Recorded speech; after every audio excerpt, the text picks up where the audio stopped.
Here, man, this is your boy CJ Goodfella here to talk about with Colossal Boxing here to talk about your boy Curtis Stevens last night getting the victory and Steve Cunningham getting the victory last night. And from my point of view, is where I both seen the fights turning out and how I just seen the whole play coming from my view and Colossal Boxing view. First fight we had Curtis Stevens versus Tureano Johnson, a little unknown, but was pretty much a gym warrior, which Andre Berger gave him the nod, and a couple of other professional fighters gave him the nod as being a tough guy. And in the beginning rounds, he came out and, as Andre Ward says, he was taught to do is come to the puncher, don't go away from the puncher, give him enough ground, letting them get leverage on their punches and letting their power, dictate your game plan. And Tureano Johnson came and smothered Curtis Stevenson punches all night. I mean, he smothered him. He planted his feet.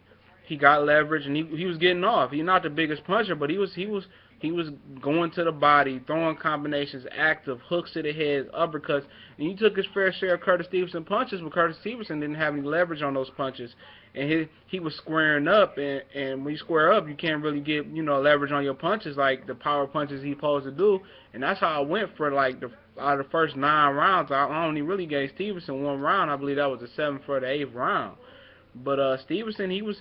He never really gave up, but he looked like he was getting gas from those body shots, but he was giving good shots, catching him on the gloves, but his arms was getting tired. He was trying to shake his arms out, but Tureano Johnson just looked like the bigger, stronger fighter last night.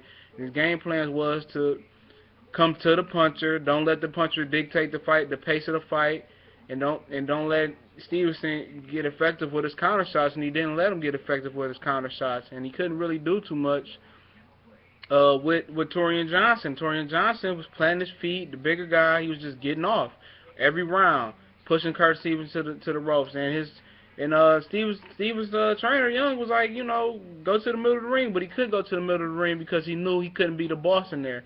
And if you punk the bully and punch him in the mouth and he can't recover and bounce back, that's what happens. I mean, Tureano Johnson punked the bully, but in the 10th round, with like a minute and some change left, Curtis Stevenson landed the left hook, counter left hook, caught him dead in the chin, and Tureano Johnson was hurt. And Stevenson did what any real pro was supposed to do, was to flurry. He flurried his punches, and the ref waved it off.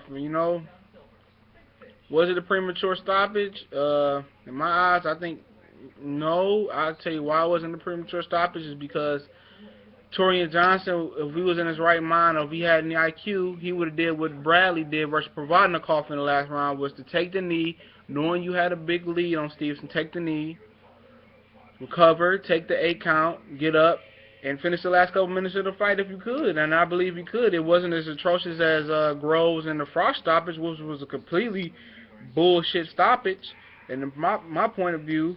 But he should have took the knee, and Curtis Stevenson pulled a home run in the 9th inning with the bases loaded to win. Basically, using the baseball analogy, he won. He did what he had to do. I mean, if I was Curtis Stevenson, I wouldn't care. I wouldn't rematch this guy because this guy, stylistically wise and strength wise, is beating the shit out of him. I mean, I could be in many bitches and hoes that Tureano Johnson would call me if I was Curtis Stevenson. I wouldn't rematch him. I continue my career. I chase Kid Chocolate, Matthew Macklin on HBO, which I believe Matthew Macklin has promised one more fight on HBO maybe. Andy Lee maybe is good for him. Antonio, I forget his name, the guy that fought Chavez Jr. With the pigment skin problem. I'll consider a fight with him, maybe try to get back on HBO or Showtime, or maybe get Gabriel Rosado on NBC once he comes out of retirement. And as far as Steve Cunningham and Amir Mansour, that was a electric heavyweight fight, and Steve Cunningham's neck of the woods out in Philadelphia, in his hometown. And man, I was wondering why you have his daughter out there with heart problems in the crowd, and you was gonna get your head tore off by Amir Mansour. But Steve Cunningham, like a true U.S. soldier, man, he bounced back, got off the canvas, and later in the fight, I think about 7th in the round, but he outboxed Amir Mansour. Amir Mansour was too wild, lunging in. About the 5th, 6th round, he got tired and he abandoned his jab, and his jab was getting in, but Steve Cunningham started, leading with the right hand against the southpaw, and he started connecting. He swelled his face up. He busted his face up. His movement, his veteran savvy of holding and spinning off the ropes was too much for Amir Mansour, and his heart is really what wanted to fight, and maybe a little bit of the referee helping him out. Actually wanted to continue. If he had that referee that was with Curtis Stevenson and Torian Johnson, maybe he wouldn't have won the fight. But Steve Cunningham's career goes on. Amir Mansour's career might be in turmoil. Who knows who does he fight? Steve Cunningham, maybe he could fight a Tony Thompson on NBC, a David Price on NBC, somebody like that. Maybe an Atomic rematch. He beat Atomic. Well, this is Colossal Boxing Talk, and this is your boy CJ Goodfella, aka the Boxing Don Corleone, out here to talk about boxing. Boxing is what we do here, and we keep that real boxing. We leave the personal shit out of boxing. When I do my strategics, I break down fights, and I will be breaking down Timothy Bradley versus Manny Pacquiao very soon. And you can subscribe to this channel. You can like our Colossal Boxing Talk Facebook page where you can get a lot of our information, a lot of our contests, fantasy matches going on there. And you can link up with us. Look out for the websites coming very soon. Look out for the Twitter page, Colossal Boxing Talk, Twitter. You can add me on Facebook, CJ space Goodfella, one word, space King. You can add me on there, and I talk boxing, sports, everything.